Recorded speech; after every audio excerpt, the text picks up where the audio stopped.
Welcome to the review of the iPhone 11 Pro.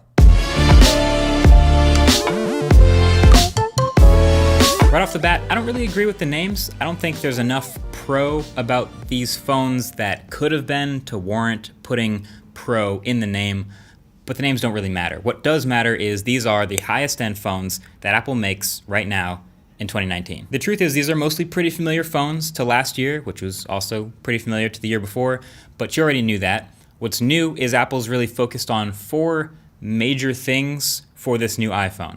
So the design, barely. The new display, slight upgrade. The battery life, major.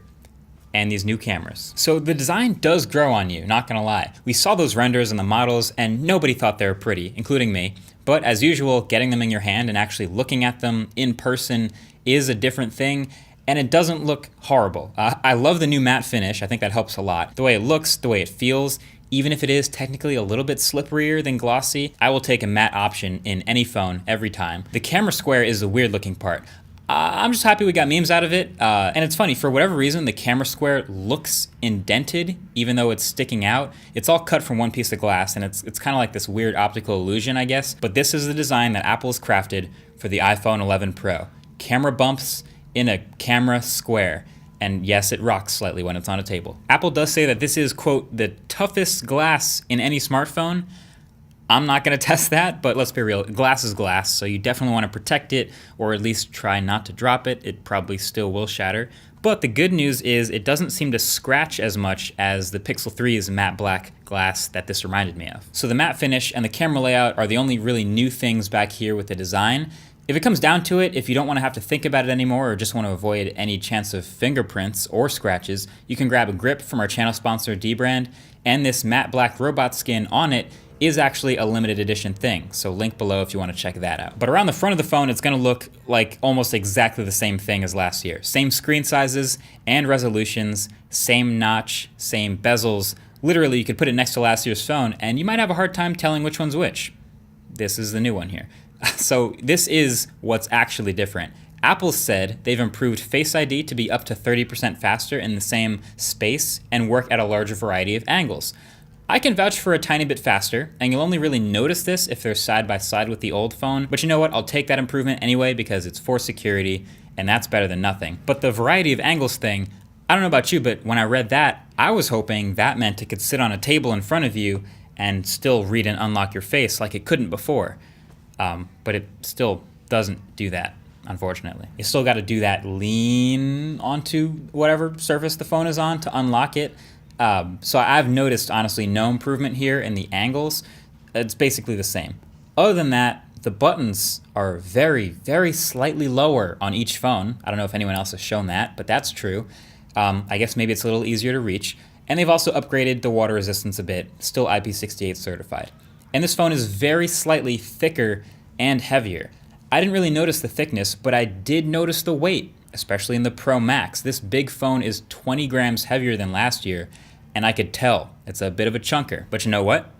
That's perfectly fine, because battery life is back to being excellent on this phone as a result. This is also achieved by getting rid of 3D Touch, so RIP. Apple Watch is really the only new Apple product now with 3D Touch shipping in it. But by getting rid of that pressure-sensitive display hardware, that's allowed more space in the phone for a bigger battery. It's true, the teardowns have shown it, the battery is bigger. So that's why the battery difference from the 10R to the 11 was 1 hour. That's just A13 Bionic improvements. But the improvement from the 10S to the 11 Pro was 4 hours because getting rid of that 3D Touch hardware has left room for more bigger batteries. I don't know if I can measure that 4 to 5 hour claim, but from my experience, battery life has been excellent. I'm getting, you know my use is super high brightness, high end, everything on all the time. I'm getting 7 to 8 hours of screen on time and a full day of battery pretty much every day on this phone. So that's really impressive. You can probably kill it in a day, but you'd have to really try. Now back to that display for a second. I mentioned they got rid of 3D Touch. This has been mostly replaced by haptic touch, which is essentially long presses that bring back almost all the functionality from 3D pressing. It's not quite as good as the peek and pop was, but I hardly use that anyway. And there's also something new about the display, specifically that it can hold a higher 800 nits of brightness and at small points for brief moments can peak up to 1200 nits, which is incredible on a smartphone display. And also it's up to a 2 million to 1 contrast ratio. So of course they had to name it. They named it the Super Retina Display XDR. The name is pretty lame, but the display is impressive again, indoors and outdoors. Now, could you tell the difference side by side with a XS watching a YouTube video or playing a game or even scrolling Instagram? Probably not, but there are certain times when watching a movie or something in HDR where you can notice that improved brightness, and it looks great. And the sound is also pretty good thanks to the improved speakers, even though there's still a notch. You know, the highest end iPhone display has always been pretty great, and this is no exception. It's better again, but I can't help but think, what would customers have noticed more? A slightly improved brightness or shrinking the notch a bunch? That's something we'll get more into later. For now, what you need to know is the iPhone 11 Pro and Pro Max have even better, awesome, high-resolution OLED displays again, and they're also a bit more efficient, contributing to even more battery gains, so that's worth it. Oh, and the specs.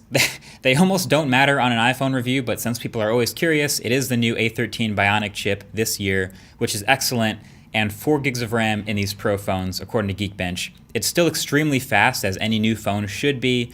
Most of these improvements over the A12 are just going to help these stay faster for longer. And as it's been said, they'll be appreciated more near the end of the phone's life than the beginning. All right, I almost can't believe I made you guys wait this long for the cameras. So clearly the cameras are, if you've watched any of the ads or any of the presentation videos, these cameras are the main focus for the iPhone 11 Pro. Yes, that's a pun. So you've seen it. We're looking at triple cameras now. 3 new sensors, so you have the primary 12 megapixel sensor, a 2x telephoto camera, and a 0.5x ultra-wide camera, about 120 degree field of view.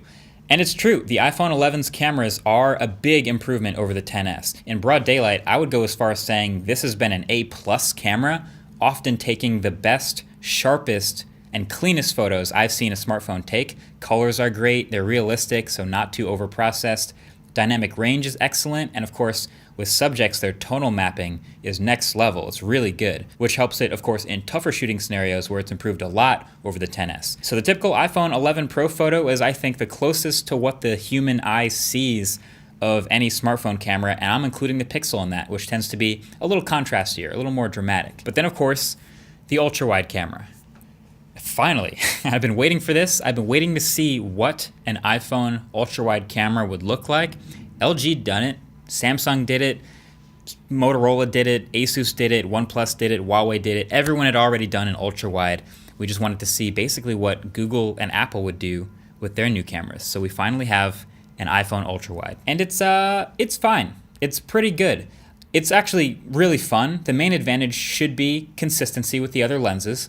And color-wise, white balance-wise, it is. It's very consistent. But in quality and detail, thanks to the smaller sensor and slower glass, it is still noticeably a step down. It's softer. There's a little more noise reduction, doing more smoothing on the ultra-wide camera. So it's just generally not as good quality as the main camera, which is to be expected. But that doesn't stop it from being awesome to have for these new fun perspectives and all the awesomeness that comes with an ultra-wide camera. The new UI also in iPhone's camera app is improved for the first time in a while. You know, they've simplified a few controls, brought them to the bottom where you can reach them with one hand. And now when you open it, you get a preview of what's going to show up in the ultra-wide if you switch to it.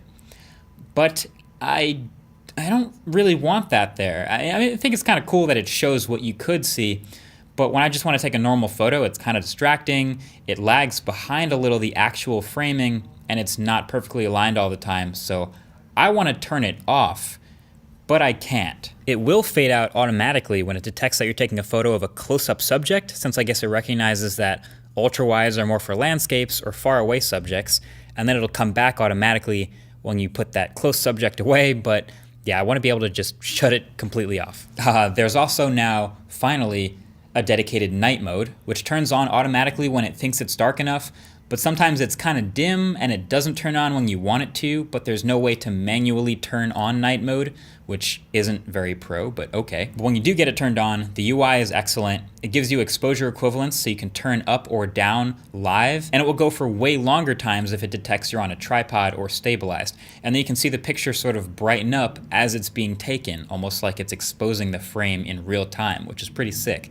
And the shots you can get now at night and in low light on the iPhone are very good.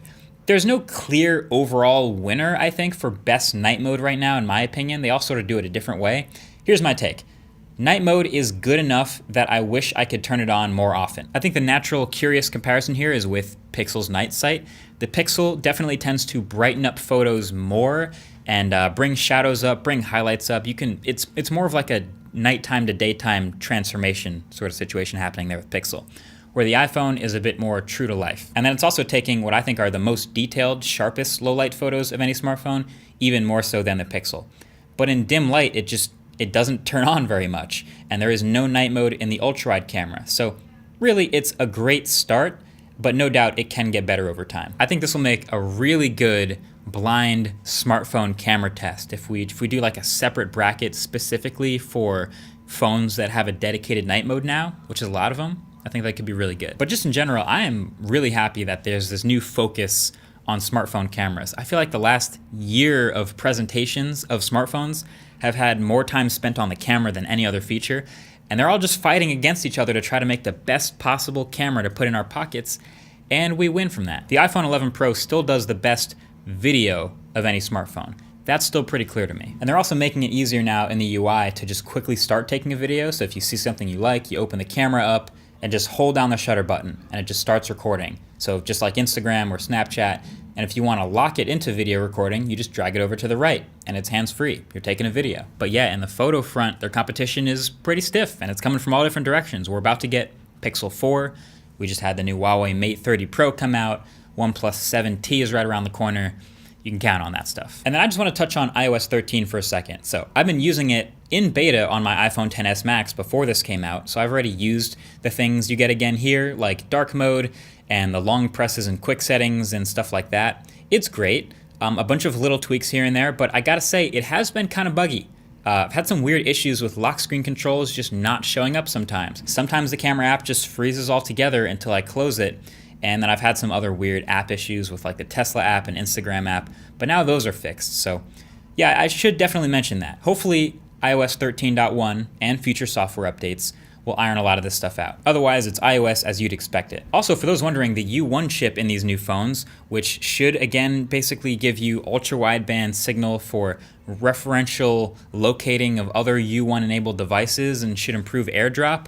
That's not enabled in this version of the software. I think that's also coming in 13.1. Aside from that, we don't really know what else it does. But generally, the software experience of the iPhone is pretty much unchanged. Same UI, same feature set. You already know what it is. Nothing is dramatically or drastically different here beyond, I think, night mode. So I'm not super surprised here. Look, you probably don't need an iPhone 11 Pro. But it is a great upgrade, like especially when a lot of these improvements, even though they're small, are on such core functional things to normal people, like speed, battery life, and camera. Like if you were to ask normal people what they care about the most in their phone, it's those things. But I've said it before, and I'll say it again, a lot of the features that I was looking forward to, especially when we heard it was going to be a Pro phone, are just not here. And that's got me hyped way too early for this 2020 iPhone or the iPhone 12 or whatever they call that. An actually new design, shrinking the notch maybe, USB Type-C, of course, a high refresh rate ProMotion display, that would have been super pro, putting Touch ID back underneath the display glass, reverse wireless charging. Any of these things in this phone would have felt a little more pro and would have maybe made it worth the name or just felt really cool to have. But of course, none of it happened. So really the focus for this new iPhone 11 Pro has come down to the A13, the battery life, the slightly improved display, and just these new cameras. You want it? You got it. If you're just someone who wants the best possible camera in your phone, or if you do a lot of video creation, or if you're a pro content creator on your phone, then you're gonna be really happy with this phone, with the new iPhone. Classic. or even with the new iPhone 11 non-Pro, which is $300 cheaper and has the same cameras and same processing and a great battery life minus the telephoto. But again, that much cheaper price. That'll get its own review. But I'll say, as a whole, the iPhone 11 Pro is a really great phone. And unless you have the XS, it's probably worth the upgrade just for the love of cameras. But really, the big looming reason for someone like me not to get this phone is the 2020 iPhone or the next iPhone. So that's something to think about. But we'll stay ready for that, as I expect a lot more. But this package they've shipped today is pretty damn good. Either way, that's been it. Thank you for watching. Catch you guys in the next one. Peace.